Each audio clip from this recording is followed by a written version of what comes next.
আজকে আমরা একটা খুব গুরুত্বপূর্ণ পয়েন্ট নিয়ে কথা বলবো।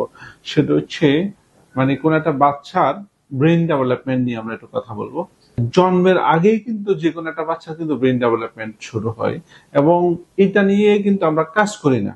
যখন থেকে সেই প্রেগন্যান্সি পিরিয়ডটা যখন শুরু হয়েছে, তখন থেকেই কিন্তু মাদারের কেয়ার পাশাপাশি বেবি কেয়ার অথবা বাচ্চার ব্রেন ডেভেলপমেন্ট নিয়ে কিভাবে কাজ করা যায়, অথবা সেটা নিয়ে আমাদেরকে অনেক বেশি ওরিড হতে হবে, থিঙ্কিং করতে হবে, চিন্তা ভাবনা করতে হবে। একটা বাচ্চা কিন্তু যখনই তার জাইগোটটা ফরমেশন হয়, সেই সময় থেকে কিন্তু তাদের কিন্তু শরীরের প্রত্যেকটা অঙ্গ প্রত্যঙ্গ একটু একটু একটু একটু একটু একটু করে ডেভেলপমেন্ট হতে থাকে। সেই ডেভেলপমেন্টটা এক সময় গিয়ে তার ব্রেইনটাকে আস্তে আস্তে আস্তে আস্তে আস্তে ম্যাচিউর করতে থাকে।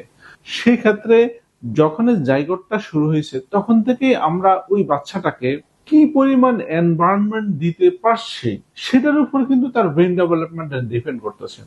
তাহলে কোন একটা বাচ্চা ব্রেন ডেভেলপমেন্ট হওয়া অথবা ট্যালেন্ট হওয়া শুধু যে তার মানে জন্মের পরে যে একটা পিরিয়ড আছে সেটার উপর নির্ভর করে তা না।